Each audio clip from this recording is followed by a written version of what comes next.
I am back officially now. I streamed for like an hour on Sunday, but I'm back officially now after a week absence due to being sick. Not by choice, mind you. I definitely would have rather, you know, streamed than been sick. But, you know what? Shit happens. Sometimes you just lose your voice and you can't stream. That's like the one thing that I need. What am I gonna do? Just like start up stream and just not talk? Maybe that would make my stream more entertaining. I don't know. I don't know, but it's back. My voice is back and I feel good today. I'm still coughing a little bit, as you'll probably hear. But I feel great and my voice is like fully back at this point. So, yeah, pretty much gonna just get back to normal, which means, kicking off the week with a dumpster dive. I don't have my intro ready. I never do. What's up, Hyena? Went through dumpster withdrawals. You know, without like proper context, that sounds really funny. Let's get the funny thing up. So anyways, in light of that, I wish you all good health, because being sick, as I'm reminded about once a year, is not very fun. Anyways. Stand for the anthem. Garbage day! Huh? No! It's garbage day, baby.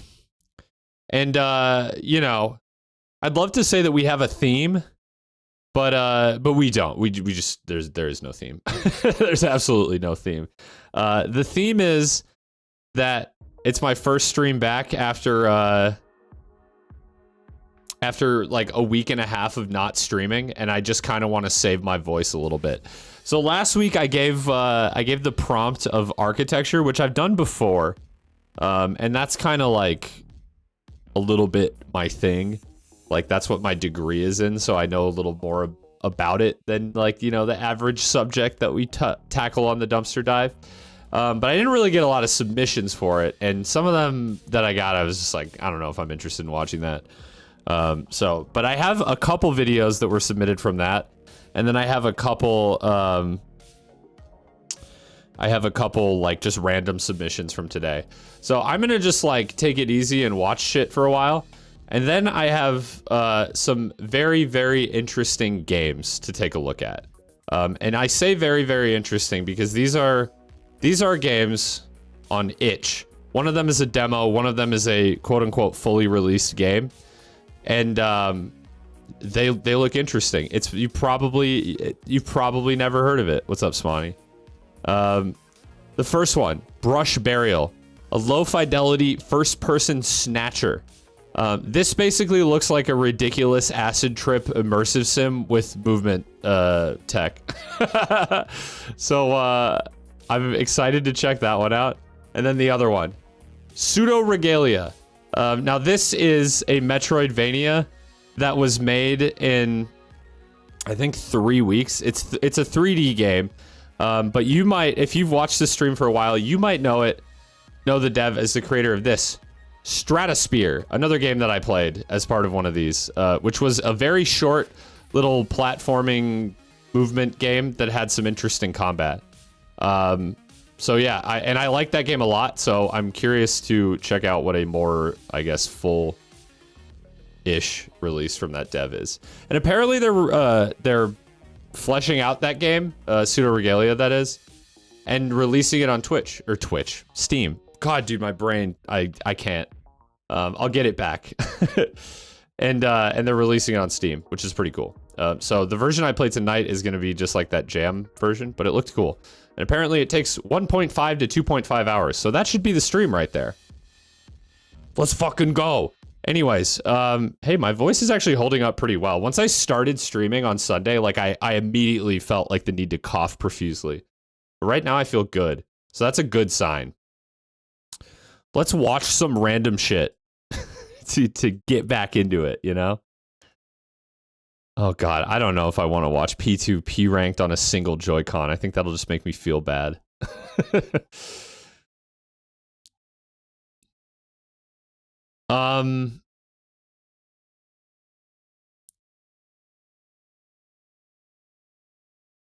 Oh my God, should we start out with a house tour? These are always funny. A New York City Sky Mansion. Second one I posted is happy. Okay, $33 million futuristic Sky Mansion. This seems like a good way to kick it off. These are always chaotic. I am standing on the loggia of a $33 million... I'm an okay, I'm not an architect. I can't legally say that I'm an architect because I never was actually licensed. But I am educated in architecture, and I don't know what a loggia is. I do not fucking know what that is. Not at all. No answer for that. Let's look it up. What is a loggia? That's like a Pokemon, right? Okay, it came up with the One Piece wiki. This is not a word. This guy made it up. Dictionary. All of my homies love brutalist architecture and sad-looking buildings. Happy garbage day, chat. I cannot find the definition for this. I don't know what a loggia is. Sky Mansion. You heard that right. This is a Sky Mansion.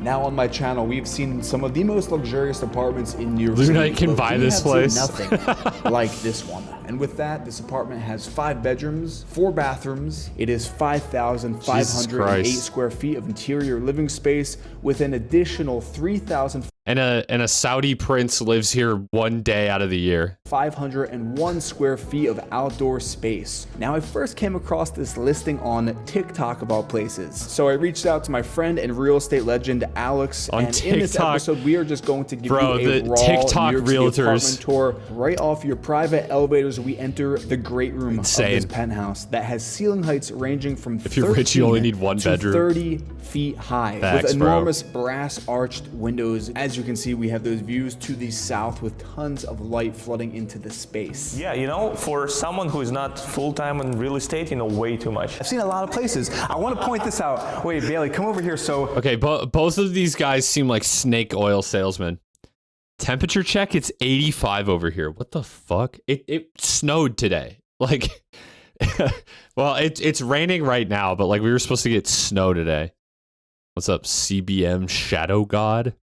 How the fuck is it 85? It's supposed to be 70 here next week. Anyways. Yeah, if you try to open it, you can a little bit. so these are doors. What's This is not happening? a I just door joined. per se. I am watching a house tour right now. Everyone on TikTok was like, why is there a door leading out to nothing? So this is a window that looks like a door. You have the floor stopper there. It's freshening the air in the apartment. And also, even without that Dude, thing, okay, when you're this high up, if you open these doors, you're gonna just get the wind fucking gusting in. It's probably unpleasant as it. Wait a second. Does that go out to nowhere? How do you?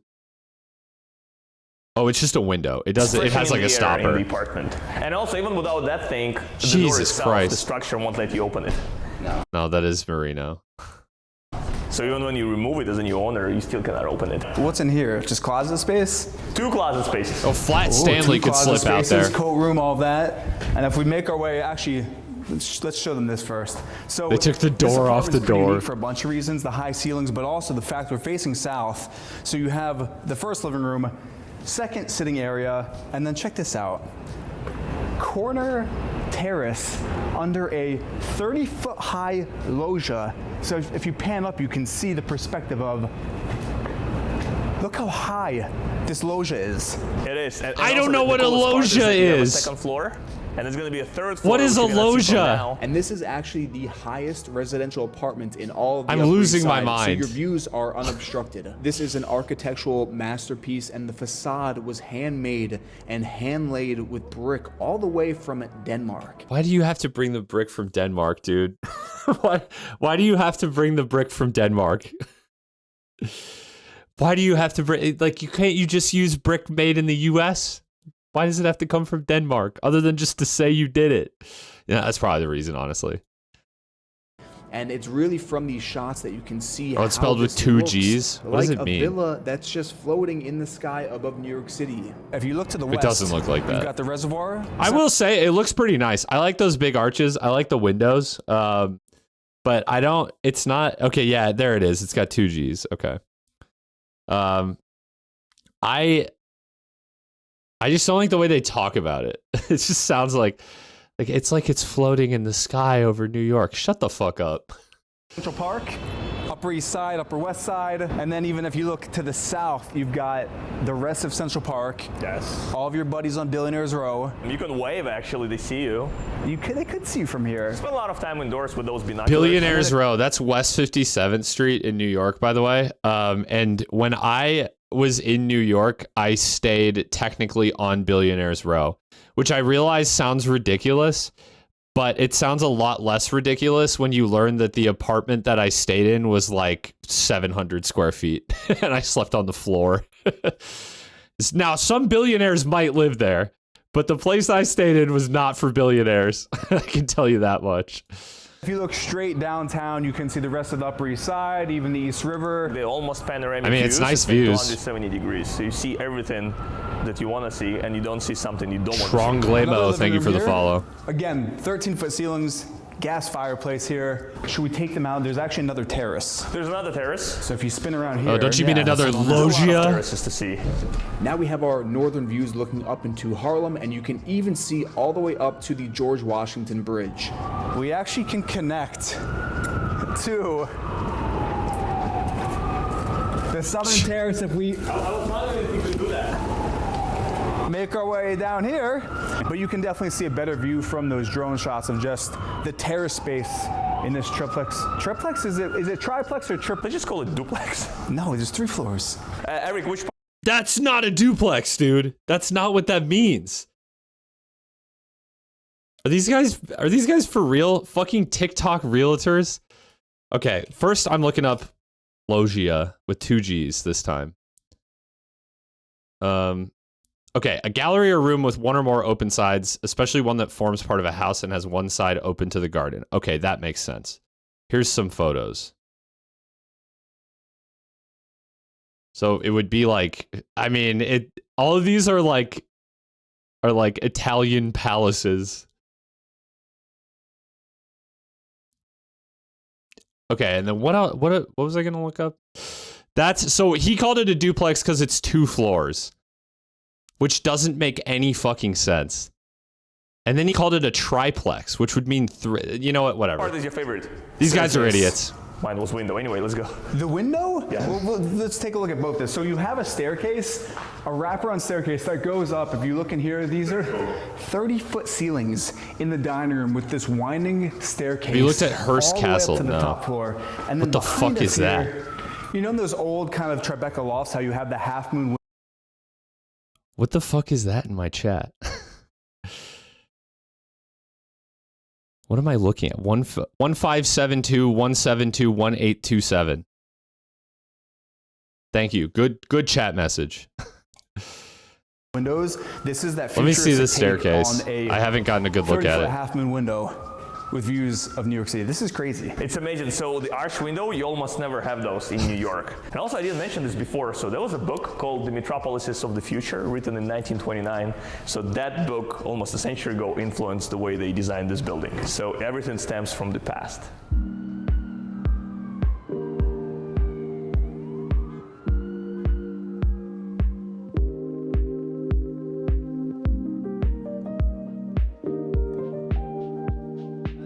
So from the dining room, kitchen. Kitchen is one of the best in the world. And you have double everything. So 1, 1 and 2. 2 dishwashers. Look at that. Way too many people living with you. Dumpster Man, you know the building lore. What's up with Greek columns? Like, what do you mean? It's meant to be a fake IP. It's not even close to an IP. I hate to burst your bubble, but that's not how IPs work. What's up with Greek columns? What's the deal with Greek columns? There's like a few different types of, why am I answering this? What a silly question. There's like multiple types of Greek columns, I think. It's like Doric, Ionic, and Corinthian. They went through like eras of columns. I definitely learned this in architecture history, but I don't remember all that much about it, to be honest. I think I'm done with this. Is there anything like interesting? They're just gonna go through the rooms and they're gonna be boring. I honestly think the only cool thing about this is the view.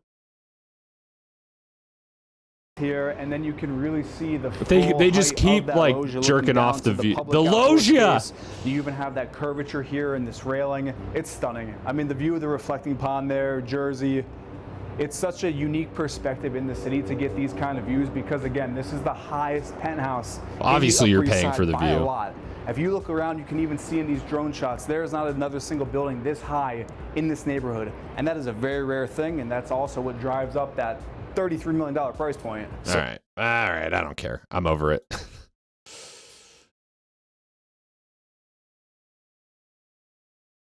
Oh, God, we have another mega project one. The Cube. This one's called.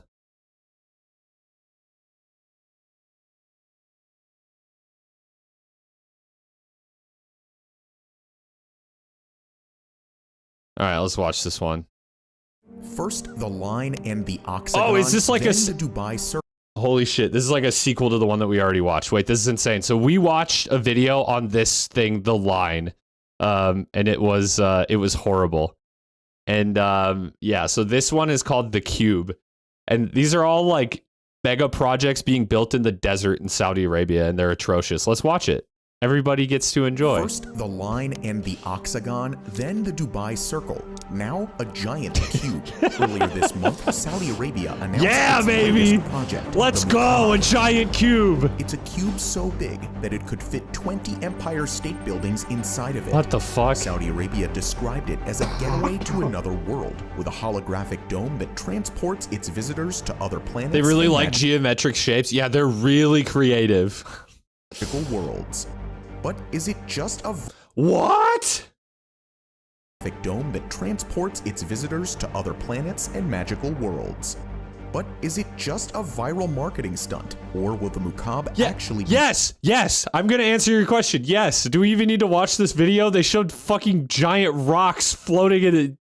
Of course it's a marketing stunt. Of course that's not real. built? And if so, when would it be open to the public? In this video, we'll look at everything. No, they got holograms? So never mind, I'm back. As long as they got Tupac in this bitch. Saudi Arabia is a wealthy country in the heart of the Middle East that's known for its vast oil reserves. But it is precisely this oil that Saudi Arabia wants to become less dependent on. And that's why they've started announcing and building massive mega projects under the slogan Vision 2030 to slowly shift their economy away. How many of these are actually like on pace to be completed though? You know? Saudi Arabia is like that one new player who started playing Minecraft creative mode and just decides to build shapes. Yeah, they just discovered geometry over there. Can the hologram reverse backstep? That's a great question. From oil, maybe and we'll find tourism. out. The largest of these. Okay, but like this looks fine.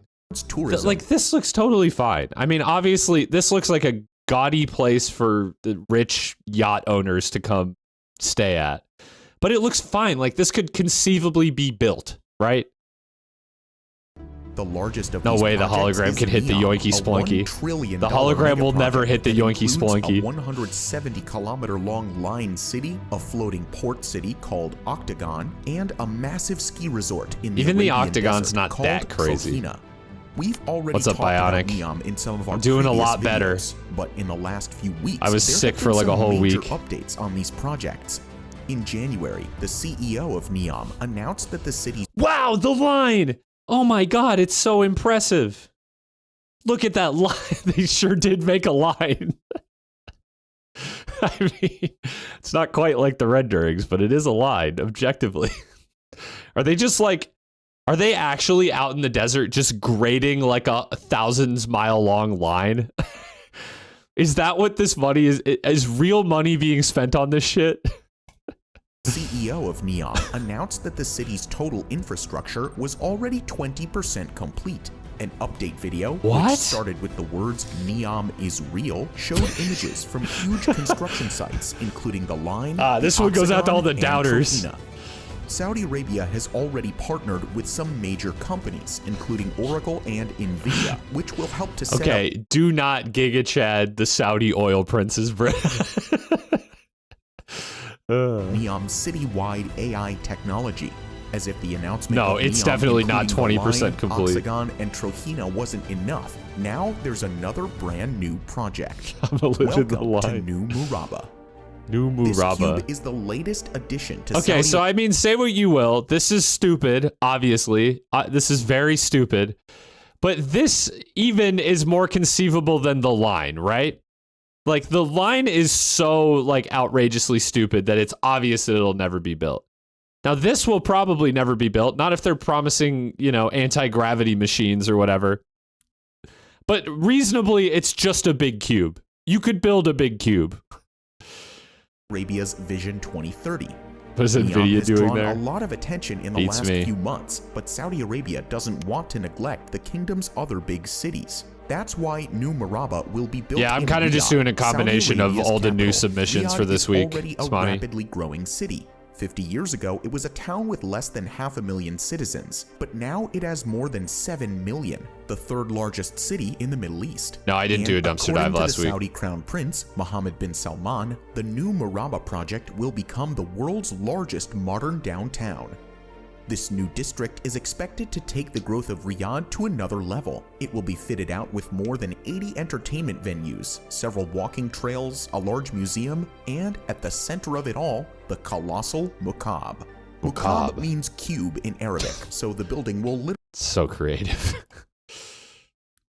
Hello, play? I don't know why I'm like getting called the delays cube. on the Building video simple starting. geometric shapes at an insane scale seems to be a theme for Saudi Arabia's Yeah, okay. mega projects. We after the Line figured and as the much. Oxagon. The Muqab has been described as the new I've not face watched of Inside Riyadh. Job. The exterior of the cube is inspired by Najdi architecture, a traditional style which has been used by the people of Saudi Arabia for hundreds of years. The beautiful surface will shine in the sun and dominate Riyadh's skyline. It like the pattern is kind of interesting, but this looks really dystopian. Like there's no windows or anything. Like what's the idea here? Like this looks like you would be hiding like, you know, tens if not hundreds of football fields worth of air conditioning equipment in here, and that's it. Like what is the purpose of this? People, no one's going to want to live in here. It's just a fucking cube. I don't want to see what the inside's supposed to look like. Breathtaking. At 400 meters tall, it will technically count as a super tall skyscraper. If placed in Dubai, it would be the 4th tallest building.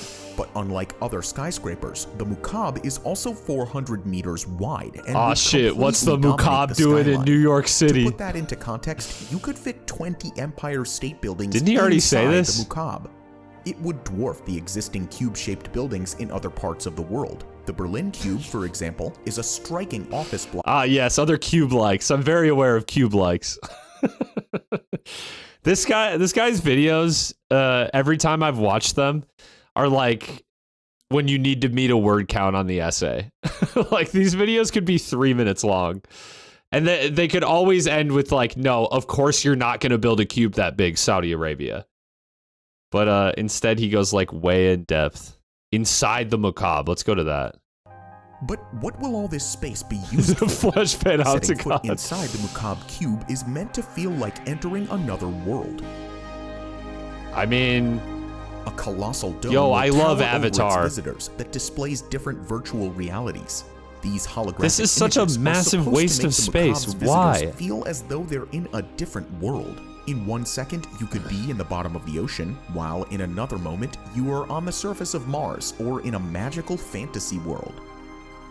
It's meant to be an immersive What? experience unlike anything you've ever seen before. At the center of the dome will be yeah, a if they spiral make a very large Tupac, then I'm back on. I'm back on board. Wonder how they will get the levitating rocks working. All I've heard so far is big screens. tower, which looks almost like an anthill or brackets of fungus rising from the floor to the roof. This tower is meant to be a premium destination for tourists all around the world. It will have restaurants, hotel rooms, observation platforms, and cinemas and Big theaters Tupac. too. The tower and the dome will then be enclosed by the massive cube. The four corners of the cube will also be packed with facilities stacked up in skyscraper-like towers. The top Okay. Do I even need to explain why putting a big dome inside of a cube is stupid? I feel like you don't even have to be like someone who knows anything about architecture to understand how much wasted space there is in between the dome and the cube. Why build a cube around that? It doesn't make any sense. Will be used as well, housing lakes, lawns, and trees. You don't want to see what's under the cube? I mean, probably not. If it's even That's where they put the bodies of the slaves that built this shit. If you enjoyed this video so far, support us on our way to 1 million subscribers, and make sure to subscribe to Top Luxury. So why is the Mukaab cube-shaped? Great question. To the Mukaab's designers, the cube-shaped design is the most efficient shape for accommodating all the advanced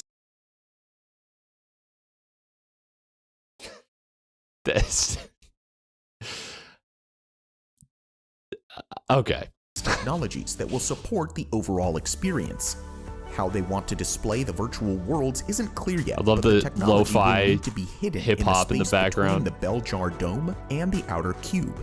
Okay, so they are filling that space. There will also need to be a robust array of joists and beams to hold up the gardens on top of the cube. Well, yeah. The skyscraper-like towers at each corner of the cube will help with support as well. If that's enough to support the largest roof in the world and the garden on top hell no. is They questionable. made the flesh The panoptic Hell no. is also meant to Hell make the no. Mukaab more iconic.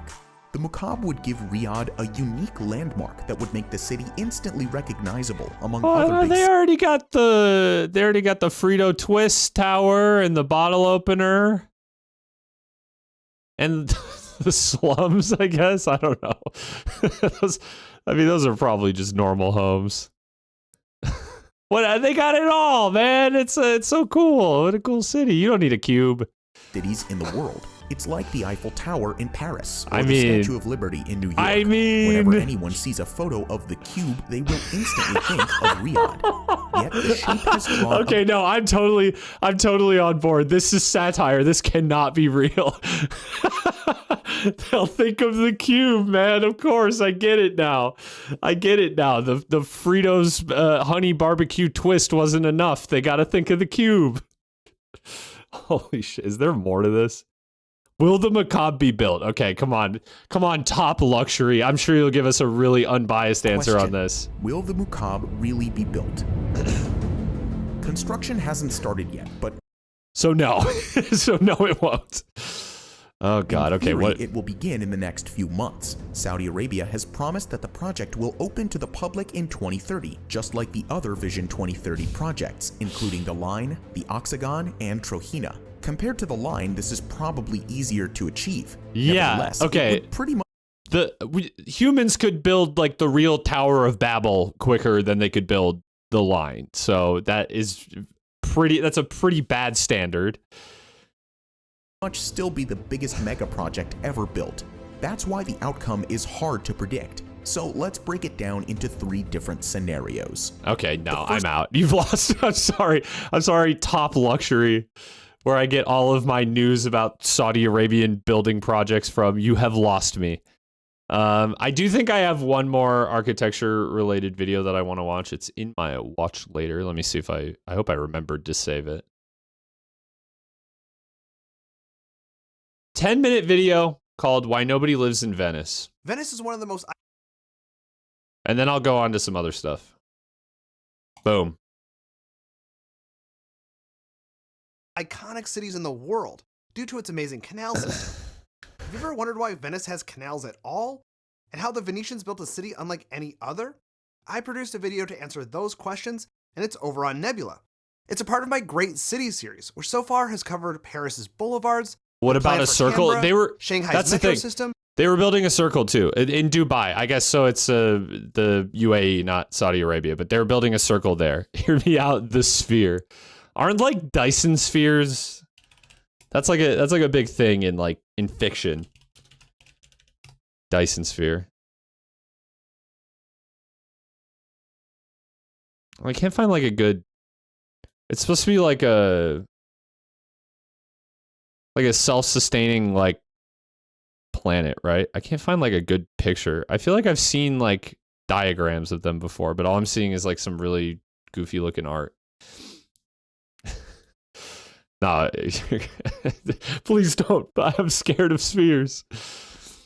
They hated living in Venice mainly because of the rampant homophobia. Is that a thing? Because that's unfortunate. I've never heard of that before. Okay, let's watch this. And New York Central Park. Dyson Sphere is built New around a videos in star. the Great Gotcha. Cities series drop every month. They're longer and higher quality than the videos you'll find on YouTube and ad-free. Sign up to Nebula so you don't miss it. Okay, I'll How give you many your people Nebula live in ad read. Venice? The official answer is 258,685 people. But for about 200,000 of them, home doesn't look like this. Instead, it looks like this. To my eye, this looks like a Venice normal is Italian beautiful. city, not the world-famous city crisscrossed by canals. That's because most Venetians don't live in the historic district in the center of the lagoon, but on the mainland. Here's the boundary Venice for is the going to go full underwater in the next couple decades. It already is like going underwater more frequently, which is kind of crazy. of Venice. It includes the historic center right here, but it also includes many of the lagoon's islands and terra firma, or the mainland. Now you might be saying, so what? There are plenty of cities that have more people living on the periphery than in the historic center. And you would be right, but here are two reasons why I think Venice is like an island. different. First, at its height in the 1600s, the historic center of Venice used to be home to 200,000 people. It's not that like every video needs to have music, but am I crazy or is it a little weird that this video doesn't have music? It feels like it's supposed to and it's just like missing. I don't know, like he even like takes pauses where I feel like there should be like just a little bit of ambience or something. I've watched this channel before and these are good videos. I'm just like, I'm just spitballing here. Remembering the population of the surrounding areas. Today it's home to only 50,000 people. That's a massive difference, and that decline is not caused by suburbanization like in US It looks so cities. depressing when you take all the people out of it. Almost nobody thinks about the parts of Venice outside of the historic center. I guess that most people don't realize that Venice exists outside of the lagoon. Let's rectify that situation and learn more about Greater Venice and how it transformed into a city primarily in the lagoon to one where primarily people live on the mainland after the bike bell. What? Oh, that's his intro. Prime, I was like, what the Venice fuck is was a bike center bell? Of a maritime republic so wealthy that it built Five Nights at buildings Freddy's like 2 this hallway and ambience. this. Yeah, I'll Venice pull that surrendered to right up. Napoleon in 1797 and became part of the newly formed country of Italy in 1861.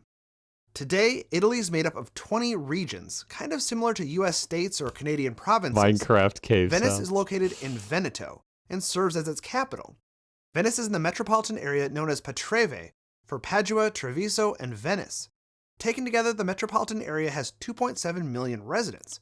The cities in the region are tightly connected. For example, there are about 100 trains per day between Padua and Venice. The trip takes 29 minutes on a regular train and half that on a high-speed train. Most of these trains from Padua end at Santa Lucia Station in Venice's historic center. There needs to be sounds beside his voice. This is scary. Do you guys need like Family Guy funny moments or something? Play the Five Nights at Freddy's 2 ambience. Why is this video doxing me? That was the intent. I just knew. Put pig step over this. What is Five Nights at Freddy's 2 hallway ambience? This will somehow make it less scary. Oh, I'm afraid for what this is going to do to my recommended. Literally nothing in my life ever intersects with Five Nights at Freddy's, and I'm happy about that.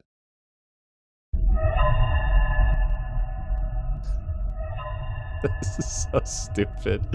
We also stop at Venice Mestra Station, which is just as important to the region's rail network. So in the context of northeastern Italy, historic Venice is definitely a focal point, but it's also just one small section of the larger city of Venice, which is only 10% of the greater Patreve metropolitan area. But like I said in the beginning of the video, is this the whole always thing? used to be that way. In the early 1900s, the majority of Venice's population still lived within the historic city. However, since the 50s, the local population of Venice has decreased by about 1,200 people per year. And Mestra's population has increased as more and more people who once lived in the historical city have chosen but this is not Venice, right? to move to the more affordable mainland. How do I explain this to my friends? You don't. This stays between us. Like in Marghera, which has a large industrial and shipping industry. Now, over 70% of those I'm living not in the putting on metropolitan Kanye city of West. Venice live on the mainland, and only about 20% live in the historic city. Those who continue to live in Venice still often have to leave the island to do their day-to-day shopping in Mestra. What happened then? How did the Venice that we all know and love, Why am I hearing the Five Nights at Freddy's 2 ambience? I don't know. That's come to be really just a strange, smaller, actually. notable section of a larger region? Let's take a step back into history. Throughout its history, most of Venice's economy was based on trade, but Venice also made things. The island of Burano specialized in lace making. Murano became a center for producing fine glasswares. In the past century, that glassmaking industry has I feel like I've ruined this video. I kind of want to just watch it. Wait, where does the tab that's playing this go? I kind of want to like watch it because I feel like it would be disrespectful to quit because I fucking played Five Nights at Freddy's ambience over it. But I feel bad because this seems like an actually interesting and informative video that I've completely like massacred myself. Yeah, I don't know what you're talking about though. Yeah, I don't know. Weird. Did it stop? I hope it stopped. Crazy that you were hearing that. Anyways, let's actually watch this. Mainly due to the fact that cheaper glass items like simple beads and bottles can be industrially produced elsewhere. As a result, only luxury glass products are produced in Murano today. Manufacturing doesn't happen much in Venice anymore, and its role as a trade hub is some of these things are I always see this on if you guys ever watch Parts Unknown with Anthony Bourdain, he always goes to like these places where people have these like decades old trades that like just aren't practiced anymore, and they're like the last person on earth doing it. It's like kind of cool, but it's also kind of sad because a lot of times these people are like relying on their kids to like take over their fine art glass blowing company, and they and like if their kid doesn't take it over, then they will just die, and like no one will be left like practicing that craft. It's very sad, and it's a lot of times in like Europe and Asia and stuff that you find people like that. Guys, I still hear the music and I muted the stream. Well, better check your hallway or not maybe. Maybe don't check the hallway. Maybe lock the door. Beginning in the 20th century, the city put a great emphasis on the preservation of its historic architecture, art, and culture. Initially, this was basically an open-air museum. It brought in lots of tourists who wanted to experience these amazing attractions. As more and more tourists visited every year, shop owners sold more and cheaper mass-produced souvenirs, diluting the artistry that historically went into prominent crafts and industries like glassmaking.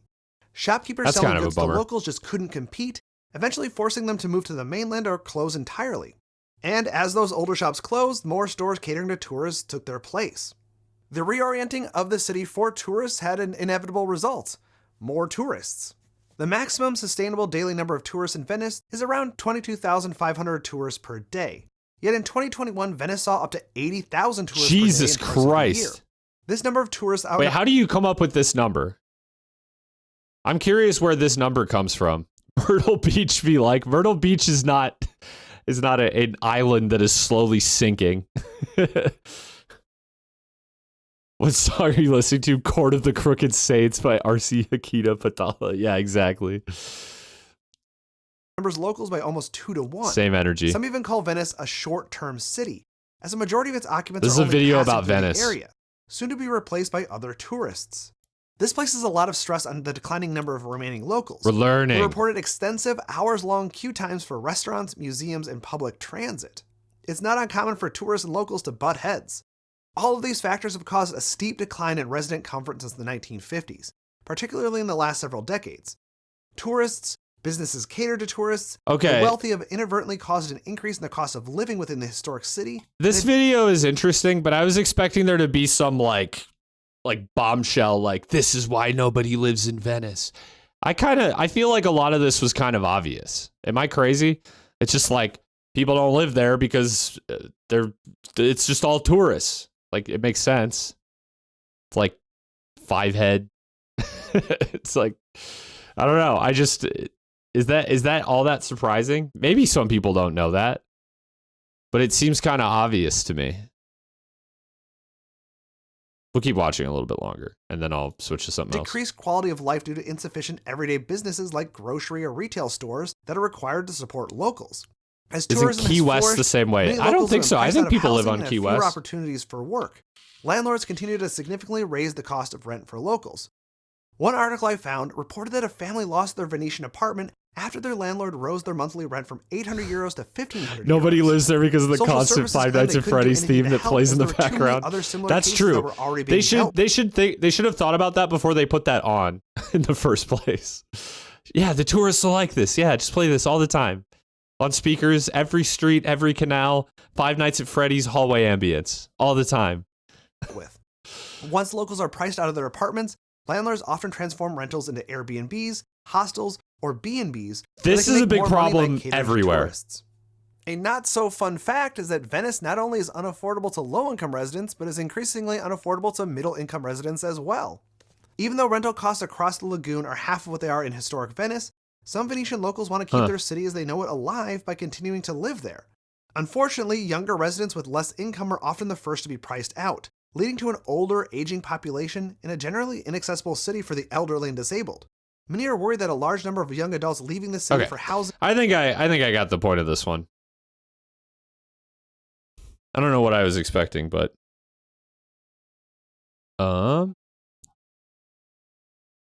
what else? Okay, that kind of does it for what I had from like the architecture stuff from last week. The weirdest cheated speedrun world record. This one is 12 minutes long. And it has like 4 million views, but I've never seen it. This is about a cheated speedrun record from Celeste, I think. No, it's from Celeste. Let's give it a watch. In late April of 2019, the Global Speedrun Association hosted an event titled PACE 2019. This live, in-person event featured the finale of the organization's 3 Yeah, I've never seen this. For Super Mario 64, Super Mario Odyssey, What's up, and Hyper Celeste. Yeet? The top 4 players of these online leagues would battle for the greatest shares of the tournament's prize pools. Today, we're going to look at the Celeste League, which featured a $5,000 developer-sponsored prize pool. The 4 Celeste speedrunners who qualified for the event were TGH, Flitterv, Chai Kitty. I love this game, by the way, but the speedrunners for it are built different. It's crazy. Although, in a way, this kind of feels like it was a game that was built to be speedrun. Almost like Ultra Kill or Neon White or something like that. And myself. All 4 of these it's a really runners fun were game. potential world record contenders, so the competition would be incredibly tight. A week prior to PACE, TGH had claimed the world record with a time of 27:50, and the pressure was on the other look at how runners optimized to that match movement similar is. times, in person and in front of a live audience. Thankfully, all of the other runners would deliver. The 4-day event would feature some incredible races, but the PACE 2019 $5,000 Celeste tournament would only be the second most notable thing in Celeste speedrunning history that weekend. Even though the first, second, third, and 5th place Celeste Any% speedrunners were away competing at Xanadu Games, a very peculiar image was circulating amongst the Celeste speedrunning community.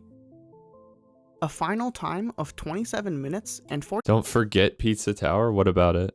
Forget what? Just like playing it, finishing it? I was playing it on Sunday. I'm going to finish it this week, I think. Otherwise, I'm not sure what you're talking about.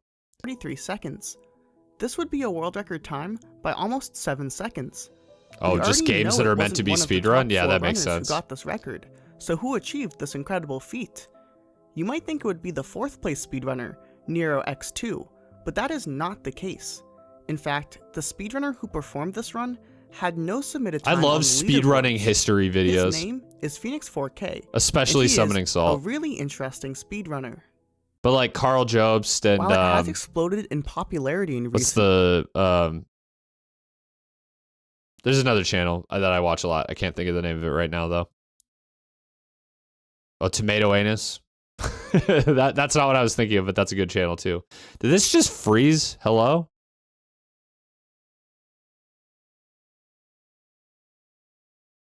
Am I live? What's going on?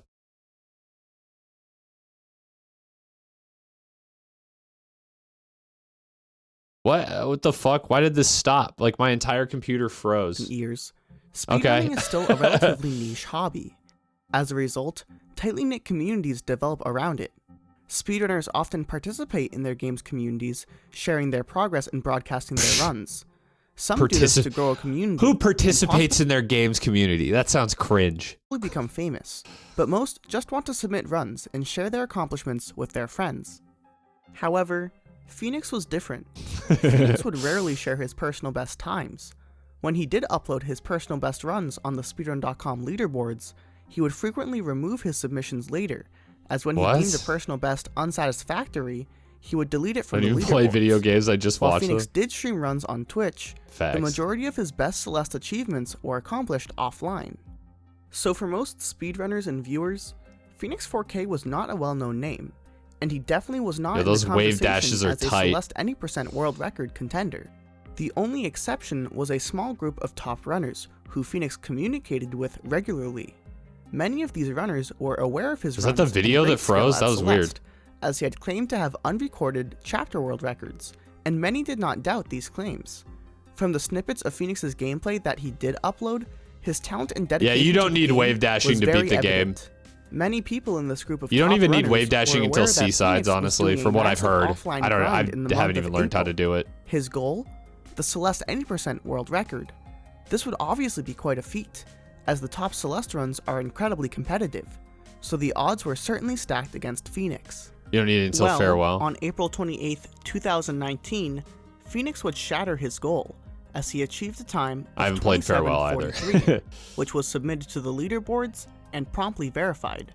Phoenix was the Celeste any % world record holder. A world record is obviously an incredible achievement, and usually it is an accomplishment that the runner is proud of. It's kind of like a virtual trophy that's displayed for everyone else to see. But Phoenix's run was really, really weird. Visually, the run featured a picture of a large green bird in the bottom right corner. Wait. That's kind of based. Let him cook. Accompanying text, "Long live Archie." The run also had no timer. Usually speedrunners use a program called LiveSplit to time their speedruns.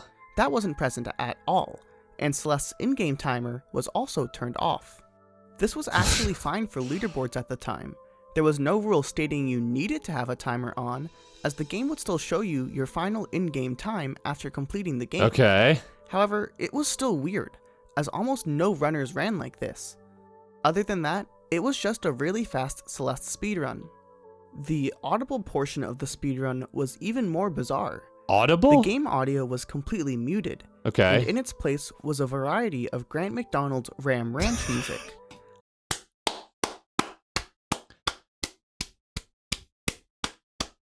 Okay. All right. I was about to shit on this guy for being a cheater. It turns out he's extra based. I'm not going to play this music at all here, since it is Why incredibly inappropriate. But you might Why recognize not? this music series for its iconic line of 18 naked cowboys. Yeah, there's If you know a the lot of song, iconic you know lines how from that out of song. place it would be for a world record speedrun. Of course, this speedrun was uploaded to YouTube, but with this weird speedrun comes a weird title, as instead of naming it something like Celeste any % speedrun in 27:43, it was instead called Celeste 2 Berries World Record. Phoenix categorized this speedrun not by its impressive feat in the any % category, but rather by the fact that it collects 2 optional collectibles. Just for the record, 2 berries is obviously not a category that Celeste speedrunners attempt to run.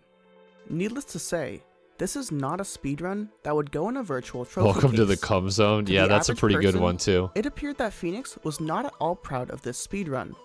Because of the oddities surrounding this run, and the general community's lack of familiarity with Phoenix as a top runner, some community members decided to further investigate the run's legitimacy. And after less than 24 hours of investigation, it was concluded God, I that love this the run Celeste was music. illegitimate. So, how did they arrive at this conclusion? Yeah, Well, I'm curious. Celeste has collectible Was it the red Ram berries. Ranch? There are 175 of them in total, and while there are categories that collect these berries, the popular any % category does not require any of these berries to be collected. We usually good coincidentally music. get at least 2 berries due to speed strats, one in the Celestial Resort and one in the Summit. But other than that, these collectibles are ignored in the speedrun. However, for casual players, Wouldn't you they just can some of pick and them choose- some of them are like like pretty easy to get though. Like, wouldn't you just wouldn't the route just naturally contain some of them? Or am I misremembering? Are all of them out of the way? Like, I feel like some would be, you would just, yeah, it naturally contains 2. Okay, that's what I thought. I just didn't think it was weird that he collected 2 of them. It would be weird if he collected a lot more, but 2 is like, whatever. Choose what berries they collect, and the game helps them track their progress. Because What's if they pause the game, Doggo, thank you for at the the follow. bottom of the screen, there will be a berry indicator. There is a gray notch if a particular berry has not been collected yet. If the berry gets collected while the player is still in the level, the notch will be replaced with a red circle, indicating that the berry has been collected. If the player were to exit the level and then re-enter from level select, the berry notch becomes a blue circle, indicating that the berry has already been collected in a previous session. Oh, so stitched together. In a speedrun, the runner will pause frequently in order to skip cutscenes. Specifically, at the very end of most chapters, the berry indicator will be visible as the player skips the final cutscene of the chapter.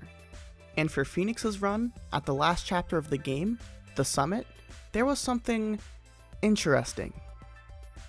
Wow, all the way at the last chapter. Did you see that? Let me pause it for you. No, I didn't actually. There are actually 2 discrepancies here. Oh yeah, here. okay. First, there's a blue circle on a completely random berry. Not only is this a berry that Phoenix didn't collect in the video, but it is also highlighted blue, which means that it was collected in a previous session. And secondly, the berry that Phoenix did collect in the summit should be marked with a red circle, Interesting. as it is on legitimate speedruns. However, even though the video shows Phoenix collecting this berry, there is still a gray notch in place of where the red circle should be. This leads us to believe that this speedrun is spliced. A splice is when a runner edits multiple speedruns together in order to remove mistakes and create a near perfect speedrun. That's kind of like what I assumed had happened. I was kind of waiting for it to be something like a lot more dramatic than that, but it does just seem like it's just spliced. Editing a run together isn't inherently cheating. Many of my favorite speedruns are segmented runs, which are literally spliced. It's not cheating, but submitting it as a full run is cheating. The bird is hiding something? You might be right. We'll see. There's still more of the video. Speedrun strategies that would be very hard to achieve under normal circumstances. However, submitting a speedrun like this to a leaderboard and trying to pass it off as a normal speedrun is unacceptable. Speedrunners will attempt the same speedrun for countless hours just to find mistakes in the last stretch of the run. This is a frustrating it's probably behind my camera. part of the process for world record perfection. Editing your way around these mistakes might create an easier avenue for a satisfying end product, but it destroys fair competition in the process. Splicing is one of the most common forms of cheating across almost all speedrunning games, and it is possibly the worst thing that a speedrunner can do. Given these discrepancies in cheating Phoenix's video, the only logical conclusion is that this speedrun is spliced. The footage we see at the start of the summit has to be a different run from the footage we see at the end of the summit, as otherwise these berry counts would line up. And after even more investigation, moderators noticed something else very So here's the thing though, this guy, like, why did this guy decide to cheat? If his sum of best is better than the any percent world record, he must be really, like, pretty good at the game, right? I guess it's easier said than done to, like, do it all in one run, but, like, that just seems like you're so close. Why? I don't know. It just doesn't make sense to me. But I don't have the mind of a cheater, I guess. strange about the run. Remember how there was a giant green bird in the bottom right corner of We're watching Phoenix's specifically a cheated Celeste Believe it or not, speedrun. This bird was complicit in Phoenix's cheating scheme.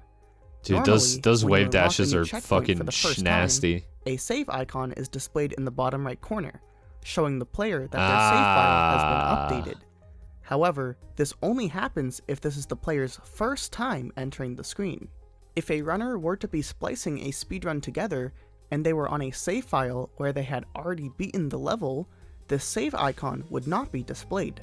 The fact that this portion of the screen was covered leads us to believe that this save icon did not appear when it should have at points in Phoenix's run. I don't understand how. This was not hard proof like the berries, but it was incredibly compelling evidence that this run was beyond suspicious. One day after the run was verified, moderators Remember, it's something I assume you mean Carl Jobst, not Carl Jacobs, because Carl Jacobs is the Mr. Beast guy, where Carl Jobst is the speedrunner guy. Good runners don't cheat for good runs, they cheat to get good runs faster. Yeah, that makes a lot of sense. Yeah. I mean, if Carl Jacobs said that, power to him. I'm just assuming it was Carl Jobst. Officially announced that this speedrun was illegitimate. This was confirmed later when Phoenix would admit to splicing. As a result, the run was removed from the leaderboards, and Phoenix was given a 6-month leaderboard ban.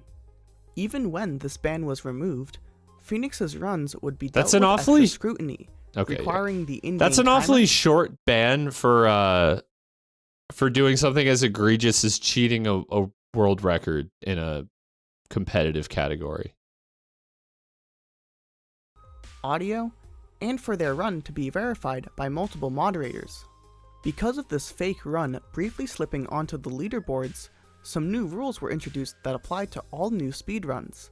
An in-game timer was required to be on screen at all times, and the bottom right corner of the screen could not be obstructed, so the save icon would always be visible. 99% of Celeste speed. Fun fact, already established speedrunners are more likely to cheat because of the feeling of deserving it. You know, that message makes a lot of sense, but what you basically said is that 100% of speedrun cheaters are speedrunners. like I mean, yeah, of course. Like, you know, a NASCAR racer isn't going to come in and cheat at a speed run. I mean, I'm just joking around. It makes sense, but it's just funny. Runs already followed these rules, so adding these was more of a formality over anything else. Later on, Phoenix would achieve a legitimate, verifiable 2749. Even though his ban has been lifted for many months now, Phoenix has not submitted this run, and it is unknown whether he has intentions to publicly return to Celeste speedrunning. Phoenix was undoubtedly a skilled speedrunner, but this event essentially ended his career as a Celeste speedrunner, and unlike an actual Phoenix, he would stay dormant and rest in the ashes of his cheated speedrun. Thanks for watching. Don't Phoenixes come back though? That kind of defeats the purpose of that comparison. I have not ever seen his other videos, not that I'm aware of, at least. So was the Ram Ranch to cover up that the video was spliced so you couldn't tell based on the audio? That's the only reason I can think of for the Ram Ranch stuff.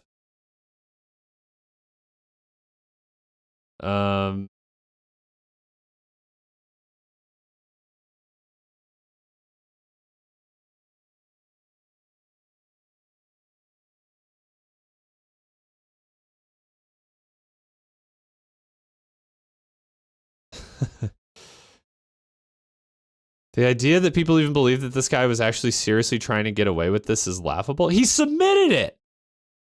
I don't understand. So I saw somebody suggest that he obviously cheated because there were several things that should have been rules. So by cheating on it while covering UI, audio, etc., are now rules. Like that's stupid though. The story I heard is that he cheated solely to showcase how bad the rules were for Celeste speedrunning. So he did it so they could improve the rules and not to have personal gain. Yeah, that seems like copium though. You read the guy who said expose how bad the speedrun checks are. I'm assuming you mean this guy, paradoxical outcome. It might be true, but it's very flawed logic, I think. When you could just like, because they said the guy was not actually like all that active in the community. That feels like something that could be accomplished by just being an active member of the community and talking to the speedrun moderators, right? Like, it seems like that could be solved by ways other than cheating a run. Like, yeah, it's hard to take it seriously when like an obviously important thing is blocked. Ram Ranch is the background music and stuff like that. And it is kind of a wonder that it got the green light anyways. But yeah, I don't know. It just, there has to be better ways to go about that. At least the rules got changed, I suppose. Let's see, what else is there? I can maybe watch one more video and then move on to games. Play Ram Ranch on stream for us viewers? I don't think so. I don't think I will.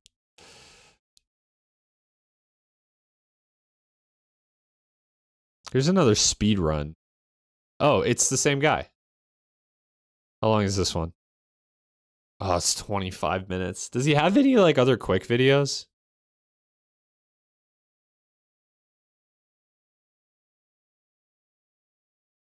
What's up, Sir Epic? Living is pain. I hope everything is alright, Flip Flop. How speedrunners beat Portal without the portal gun? Wait, that sounds kind of cool, actually. I posted several. I'm not going to get to everything. I'm going to watch one more. Unless you posted specifically speedrunning videos.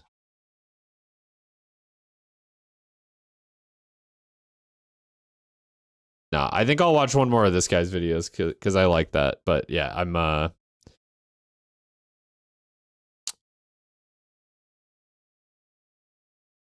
a lot of Portal stuff. All right, let's do this one. How speedrunners beat Portal without the portal gun? Jesus, why is this one so loud compared to the last one? Posted Rusty ranking Elden Ring paintings. You know what's funny? I watch every Rusty video. Like, I will click on his videos, like, with full knowledge that whatever subject he's covering is completely stupid and I don't care at all, and I'll still watch it just because I like him. And he has a funny way of speaking about things. If it was for Ultra Kill, though, I would reject it. We require audio for top 10 times. Yeah, I had my my first ever run submitted, and I've only submitted 2. I had my P1 run rejected because I didn't quite let the video go all the way through the end where the P shows up on the P rank for P%. So I had to recut it with like 3 extra seconds and send it back. Even though you could clearly see it was all S's and no restarts. And right. 2022. So this is how speedrunners beat Portal without the portal gun. Let's watch this and then I'll move on to games. Portal was beaten in 0 portals, with no cheats, no weird technicalities, and some. What game are you playing after this? I have 2 games. They're both itch games, and they're very weird, very cool, and very obscure looking, and I'm excited to show them to you. One of them is like a, I don't like it. It looks like an immersive sim, a stealth immersive sim with movement, and the other one is like a 3D Metroidvania. So we'll get to those. Broken glitches you've ever seen. Portal can be beaten in just about an hour without the game's titular feature. Portal speedruns are fucking hilarious. Well, actually, you do still need portals. The run is technically 0 portals, no passing through portals. So we don't shoot any portals or travel through any portals the game places for us. But we do still use the portals, and we'll get to that in a bit. Since the game's release, leased portals has always been a point of discussion for Portal enthusiasts. I know, it's a bit of an oxymoron, but we'll see. How efficient you can be with your portal placement to solve the puzzle in the least amount of portal shots. Or in some cases, how creative you can be to solve puzzles without portals altogether. It kind of goes side by side with glitch hunting and speedrunning, as people really try to push the boundaries Portal of what is speedruns feel like possible fever within the dreams. game. And I know, they're almost unrecognizable as like actual Portal gameplay, and especially this one, beating it without the portal gun. I mean, that's insane. Developers essentially recommend the player to attempt leased portals runs, as after beating some of the main levels, you unlock the challenge maps, where the game challenges you to beat the dual portal chambers in the least amount of time, steps, or of course, portals. I never knew about this, actually. Within the challenge maps, there are recommended amounts of portal shots it's the for same bronze, silver, and gold completions. Some of these are pretty cool, like in Chamber 14, where with a clever fling, you can solve the chamber in just 2 portals. However, on other levels, like Chamber 15, the gold completion is an outrageous 14 portals. Playing Siege. But of course, speedrunners and glitch hunters can solve the puzzle with much less. Instead of using portals, physics objects can be used to complete the chambers. More specifically, there are some glitches with physics objects that are quite overpowered. Okay, this... Prop flying is a glitch I was gonna say, this is gonna be some prop flying where shit. By mashing grab and jump, the player can repeatedly jump off of a physics object and essentially fly. Dude, Source is so beautifully, delightfully broken. However, I love it. Prop flying is patched in the version of Source that Portal is on, as Valve changed prop mechanics so that physics objects are at a fixed distance from the player when they are picked up, so that when the player it's not a tries prop to flying jump, thing. the object will be too far in front of them. But there is still a variant of the glitch that we can do in Portal, because if you perform a prop climb against a wall, the wall pushes the prop below the player in such a way that you can jump off of it. This is called a wall climb, and using this glitch, you can scale basically any wall in the game. All it takes is a physics object, like a radio, cube, wall camera, or turret, and a lot of mashing on the grab and jump buttons. Okay, but no this portals glitch at all. Can completely break some chambers, like 17 and 18, where you can pretty easily solve these chambers without portals by just wall climbing over any obstacles. Yeah, I mean, the thing with Source is that it's a bit of a give and a take, you know? I think the physics were actually really impressive for the time that a lot of these games came out, but it came at the cost of, like, endless jank as well. But just like the simulated physics in these are pretty damn fun. Like, just think about throwing shit around with the grav gun in Half-Life 2. Like, it's so great. Climbing is by far the most It came at a cost, though. You're right. Portals, but there are still some other glitches that can help us. Accelerated backwards hopping, or ABHing, is the standard movement glitch in Portal, whereby repeatedly jumping backwards, we can exploit a faulty speed cap to exponentially gain speed. Yeah, I don't think that happens in all Source games. I think that's just a Portal thing. Like the one at the start of Chamber 18 and in Chamber 3. Because you can't fly at ridiculous speeds like that in Counter-Strike, for example. Hydrate. Standard movement.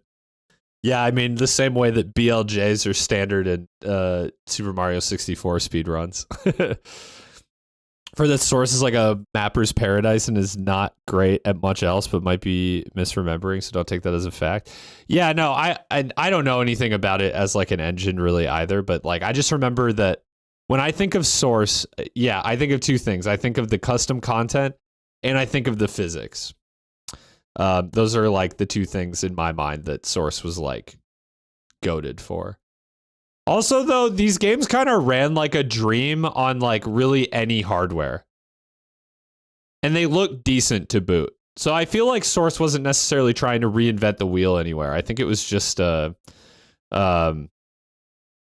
just a good solid engine that just works for games at that time. Accelerated backwards hopping can also single-handedly solve Chamber 8 without any portals by performing a trick titled ABH over goo. But there's one trick that trumps them all, that basically allows for any chamber to be solved in only 2 portals, and that's the save glitch and camera fly. The save glitch is one of Portal's most broken glitches.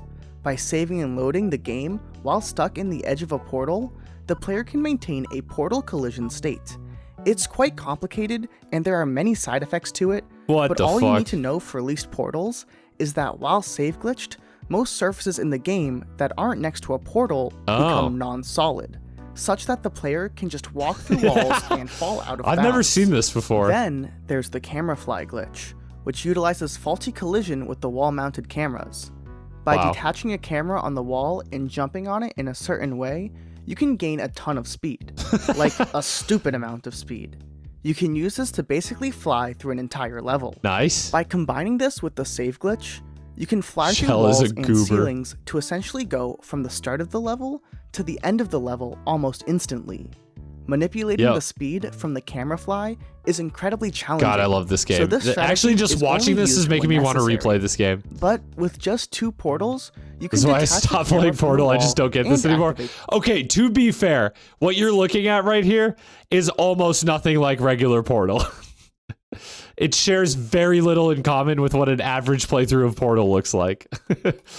The save glitch, making basically every level in Portal solvable. Portal 2 in co-op with Britta portals. would be fun. Combining a lot of these I think she owns the game. And a couple more small ones, glitch hunters pretty quickly figured out that you could beat all of Portal with just 15 portals. The portals in the least portals 15 is a small amount, but it's not like 0. This. One portal was used as a seam shot. Yeah, we should talk about that, Britta. That would be fun. Which is basically shooting the super small space between 2 walls. 1 portal in Chamber 6 to solve the puzzle. This is Another going to be the portal last in bit I'm Chamber watching, 10 yeah. to get up to the main part of the level. 1 in Because the Chambers games, 11 the and games I'm 12 going to play tonight might actually take a little while. One of them said it was 1.5 to 2 hours long, so. to get the save glitch. And I want to finish 2 it, in Chamber if I like 15 it, of course. to do the save glitch and camera fly combo. 2 in Chamber 16 to get past the grate at the end of the level. 2 in Chamber 19 to do the save glitch and camera fly combo. Okay. 2 in Escape 0 to get past the fence near the end of the level. 2 in Escape 01 to get past the vent. And in Escape 02, 1 portal is preserved from the previous map, so you only need 1 portal to get past the grate at the start of the level. And that's it.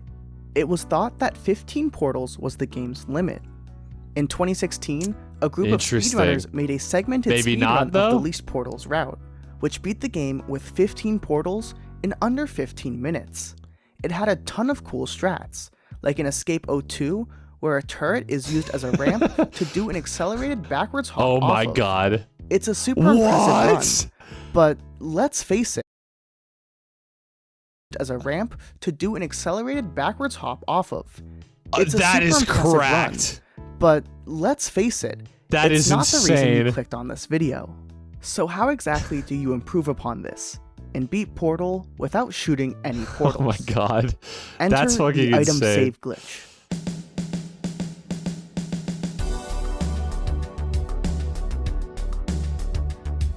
GLaDOS It's shitting one her of the pants more right now, broken true. glitches in the game that Brand completely new breaks burger the you physics can fuck. objects. This burger Despite is the better name, than sex. the glitch actually You has can fuck nothing to this do burger. with the normal Only save at glitch, Burger King you but can rather stick your a dick in really this weird burger. interaction True. between portals and physics objects can impose a save glitch-like state Bag, yeah. onto the props, causing them to Wow. float around, skid on the floor, pass through walls out of bounds, and essentially defy all known laws of physics. What kind of spaghetti code in this game do you think makes this shit possible?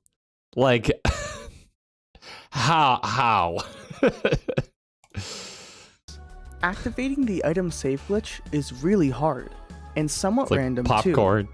But once it's activated, the glitch is so powerful that it persists between Source. playthroughs. The only way What? to turn off the item save glitch is by restarting Portal in its entirety. Oh, okay. Just For a okay. while- I thought he meant you could close the game and it would still be there. That's crazy. ISG became one of the biggest gag glitches in Portal, something that wasn't incredibly useful, but was really funny to show Yeah, there's off. no answer other At than one source. point, I get it. runners started realizing how ISG could be used for leased portals.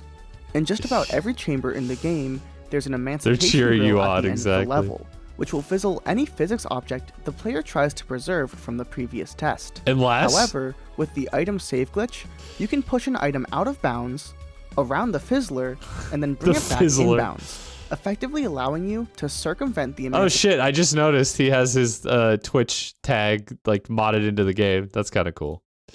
emancipation grill, A brand and new preserve portal physics you can objects fuck. between chambers. This portal is better than sex. You can fuck this portal. Only at Aperture can you stick your dick in this portal. That's good. That's very good. Which is pretty powerful. Don't stick your dick in the portal though. I'm just a little advice. Combined with all of our physics object glitches. In 2014, user Margin67 showed off an alternative leased portal strat for chambers 4 and 5. Dude, people will really do the most impressive 2014, speedrun user known to their game Margin67 and title the video 05 space 0 space portals with no caps. But why is it that the overlap between like people who are like really talented and fast at games and people who are like creative when it comes to like content, the Venn diagram is two separate circles. Not even having a profile picture, yeah. showed off an alternative leased I'm just portal kidding, by the strat way. for chambers 4 and 5 that only used one portal to get the item save glitch. Margin preserved a cube from Oof, chamber this 4 quality. into chamber 5, and then after restarting their game to cancel the item save glitch, they were I'm able in the to middle solve of the chamber circles. 5 in 0 portals by using the extra cube. But it would take another discovery for the item save glitch to find its true What's potential. going on with like the missing and that being textures? an older patch of the game. You see, on most modern versions of Fuck the Portal, views, I want the player PV. will get stuck in out-of-bounds space, unless they are in close proximity to a portal. However, on version 3420, this is not the case. as the player can freely move out Oh, of so you have bounds. to down patch. This is huge, because there really aren't any obstacles out of bounds. So if we can move around freely, it's really easy to just get to the end of the level without using any portals. The item save glitch also easily allowed players to clip out of bounds by stuffing a prop into the Pick a world, Half-Life or Portal. That's a trick question because they take place in the same world. Probably Half-Life though, because at least like you would be capable of leading a somewhat normal life in the Half-Life universe. I mean, you'd live in like a commie block in Romania or whatever, but like your life could be normal. There is a possibility of a normal life there. Versus Aperture, where you just get put in like a fucking cell until you're ready to be tested. Winners don't down patch. the player and saving and loading, you can effortlessly clip through the ground. In fact, with the item save glitch in version 3420 of Portal, the game was so broken that there was essentially one technique that could solve every single level in the game. You with just 0 get out of portals. bounds. It went a little something like Do this. you not know about the... Of course I know about the Item save Combine. glitch. Using item save glitch, get a physics object stuck inside of you. Then, save and load to get both yourself Of course I know and about your the prop damn out of Combine. bounds. Once out of bounds, make a save. But and theoretically, there has to be places that you could just live, like, normally in the Half-Life universe, right? In theory. then restart the game to cancel the item save glitch. Then, I'm not reload your answering that, save Britta. and using your prop, wall climb to the top of the level. Now, you can navigate through the level fairly easily out of bounds, and once you reach the end, you can clip back into the level by saving and loading. And then, That's by so loading a goofy. previous save to reactivate item save glitch, you can bring your prop back inbounds. This strategy is quite silly, as it basically circumvents Well, solving the whole point of puzzles them is that altogether, the answer is and just no. abuses Gotcha. source engine witchcraft to get to the end of the levels. The Zero Portal run would truly become possible in January of 2021, when a runner Pick a world, Doom Eternal or Ultra Kill? You mean hell or hell? Like, which version of hell would I prefer? I mean, Doom Eternal genuinely feels a little bit less bleak than Ultra Kill. like there are at least some humans alive. But Ultra Kill has coins, true. named Uncrafted Name would find an item save glitch setup inside of the vault, right at the I start guess I of the don't know game. enough about It Half-Life involves lore. placing the radio in a very precise But way. it's a dumb question so that the anyways, because radio they're the skip same box universe. clips into the floor a little bit. Then you could move the clipboard around inside the radio until the game entered an item save glitch state. That Dinos would be the first. Who figures this out? Every single game. It's like how you swirl the clipboard around in the radio until you fall through the floor and then you win. Autism. I mean I wasn't going to say it, but it's possible. It's possible. Yeah. one to tackle the Zero Dedication. Portal run, there you go. That's as he a started labbing out that's a some better way strats to put in it. 2021, but would finally attempt the run in 2022. Funnily enough, Dinos used the speedrun strats for the first two Is chambers, funnily a which word? uses I always glitchy just say radio funny launch enough. instead of solving the puzzle, which uses Zero portals anyways. Since the speedrun strat doesn't travel through any of the portals, the run is simultaneously a Zero portals run and a no passing through portals run.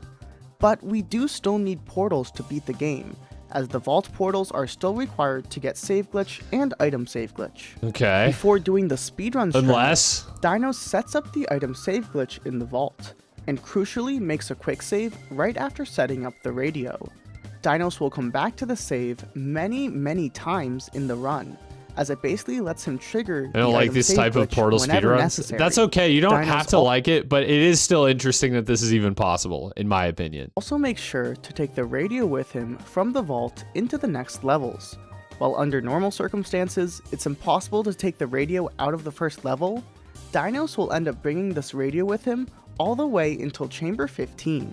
It's worth noting that Dinos did come into some problems when routing, mainly because clipping out of bounds with a physics object will always push the player downwards, and in Yeah, some that's a levels, good point. It probably didn't usually seem starts possible by to get accident. on top of the level after clipping down. Or like you kind of finding out about a new glitch, like the item physics thing. I can't remember the name of it now, but like finding out about something like that usually is just like the tip of the iceberg, and then you find out all the weird shit you can do with it by just messing around with it. Like that makes sense to me. Dinos fixes this by clipping out of bounds in very specific spots, near pits that actually extend a bit downwards in out of bounds space. With some quick reactions, the player can wall climb on these out of bounds walls to get on top of the level. Other than that, the run mostly rinses and repeats the Get same item strat. save glitch. Get item save glitch, clip yourself and your physics object out of bounds, wall climb to the top of the level, navigate the level in out of bounds space, and clip What you is and your slam physics stacking? object back in bounds. There are some smaller details, like in Chamber 16, Dinos replaces his trusty vault radio with a turret, because he finds it easier to wall climb and clip with.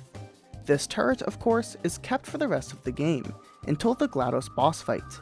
Escape O2 Wait, yeah, how do you also do the quite boss technical. fight without portals? Since there are no pits in this level, you have to be really creative to get on top of the chamber out of bounds. Dinos loads the level while partially stuck inside the wall. Doing this, you can barely break free from the wall out of bounds and climb back up, which is a lot more tricky than it looks. Overall, Dinos has to restart his game a whopping 36 times throughout this zero portal run. Oh. And he has to wall climb over a ton of massive walls. Yeah, Which okay. makes the run quite That's annoying. kind of how I thought If that you would want go. to watch the run in full, it's linked in the description below. To this day, only 2 other runners have completed a zero portal run. Yeah, that's what I thought. So it's definitely not an easy feat to Dude, accomplish. the regular like any % speedrun of this game takes like minutes. This takes like an hour to do. Jesus But Christ. it's absurd that this zero portal run is possible in the first place, as nearly 15 years after the game's release, we're still finding new ways to break this timeless game. Who knows what will be possible in 15 more. Thanks for watching. Good video. Yeah, I will say that when people do stuff like this, it doesn't really bother me as much as, like, for example, the unrestricted any % category for Elden Ring, which let's just Elden Ring any % unrestricted.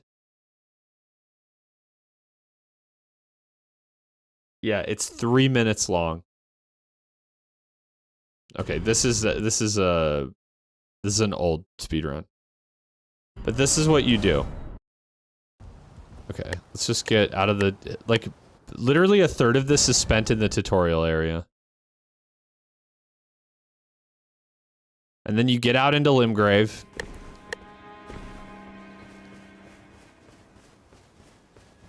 Literally, this is where the game begins. Oh no, this is Liurnia. How the fuck did he get to Liurnia? Oh, he zipped. Okay. So this is what you do. You do a glitch called zipping, which causes you to just fly across the map. Oh, you do it from the Chapel of Anticipation? Oh my god, that's silly. Oh, that's fucking silly.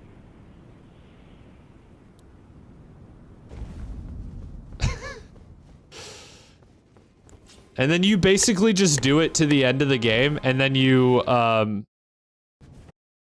cause like many of the final bosses to just fall out of the map.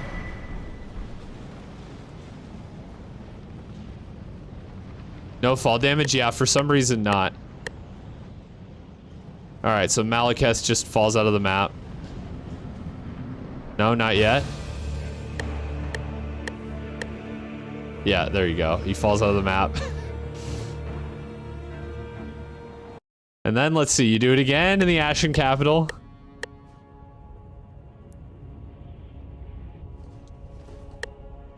How do they fall out of the map?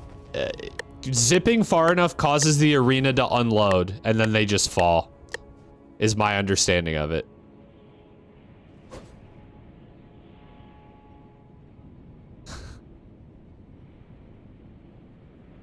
And then I think they just win. I think this is just it. Godfrey dies. Wait, what? Wait, why he gets grabbed? Yeah, it does sound like a metronome, doesn't it?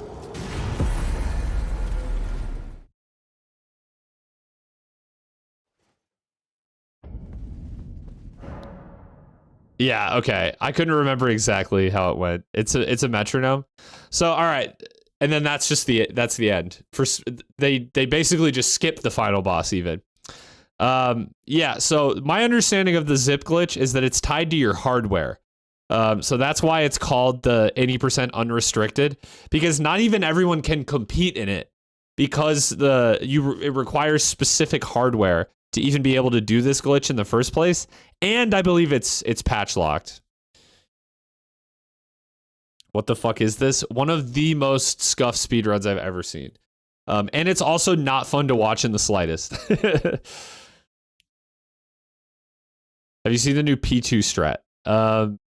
No, I'll watch that, and then that'll be the last thing I watch. Ultra Kill P2 speedrun. Who's got the? These are all from 2 weeks ago. Yeah, post in the Discord. Oh, I should watch Counter-Strike 2's video on P2P rank. That is so sad, honestly. And he has to wait to get his name changed back. That's Herb, by the way, if you didn't know. He lost his channel and okay, here we go. Oh, I haven't watched this, but I did see this got posted. Yeah, his name got changed to Counter-Strike 2. He fell for some like scam or something. Alright, this is the any percent route. What the fuck is this music?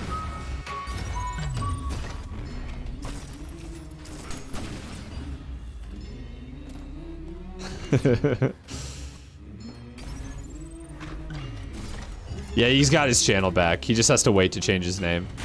Oh my god. Oh, this is really funny.